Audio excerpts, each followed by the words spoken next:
I have been helping a lot of couples with building trust. And so I thought it would be a good idea to do a video on trust building. So some people have this belief that trust is something that you can just earn and completely earn and not really need to work at after a certain point in a relationship. And I guess my struggle with that is that I really think every day we have a chance to either earn trust with each other or lose trust with each other. I'll give you an example. So financially, say you guys are trying to pay off some debts. So if today you say you are going to pay $100 towards a bill, and then like that day passes and the bill comes a week later as a late bill, then you're going to lose some trust that that person's going to pay the bills on time. So one of the biggest ways that people can build trust is by saying what they're going to do and then following through with what they're going to do.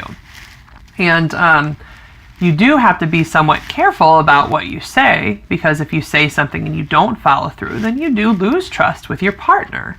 And the more that people understand that they can gain and lose trust with each other, the more they can do things to hold themselves accountable to build trust. So for example, there's another way that you can gain or lose trust when it comes to finances, when it comes to our time spent together, when it comes to sex, when it comes to romance, there's a lot of things that we are either gaining or building trust in when it comes to our day-to-day life. Parenting's another one. So I'll tell you about time, right? So say you are saying to your partner that you are going to come home by 5 o'clock every day. And usually people are a little flexible with this, so 5 to 5:15 still counts for most people.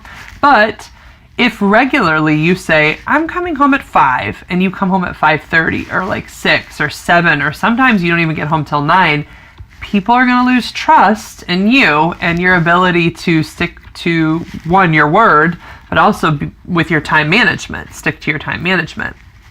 And so, there's a few things you can do to work with this. One is, if you're really trying to show up at 5 o'clock, then set an alarm for yourself. That's a way you hold yourself accountable for showing up for something. Actually, I love telling couples to use things on their phone. Like if it's an app that reminds you to do something, if it's an alarm you set for yourself, or if it's even a text that's sent to you at a certain time that says, hey, do this.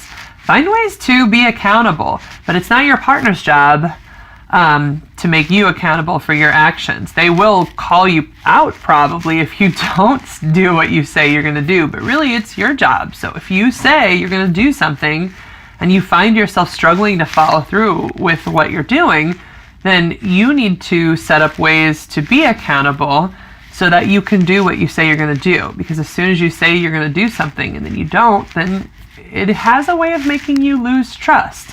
And I see couples do this with anger too. So for example, say you're going to work on being more patient with your kids, and every time your kids kind of get out of hand, then you find yourself flying off the handle. Well, if you're really trying it, there might be things that you need to do to hold yourself accountable. Like maybe you take a time out, go into another room, calm down. Maybe you set up a system with each other. There are ways you can work together and cooperate. Like say you really do struggle with something, you can say to your partner, hey, I am struggling with holding my temper down with our kids. It would help me out a lot if you notice me kind of getting there, just saying, hey babe, why don't I take over with the kids, you take a little break, and then come back. As long as that works, then you can do that, and then your partner can help, but it's still not your partner's responsibility to hold you responsible. It's your responsibility to take care of your anger, and if you can't do it with your partner, then finding your own way to kind of step out and calm down.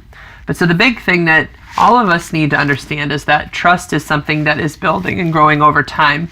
And if you recognize that trust is something that can be shifted, then I think people can make more conscious efforts day to day to build trust with each other. And when it comes to rebuilding trust, you can ask for specific things from each other to start rebuilding that trust and improving the relationship.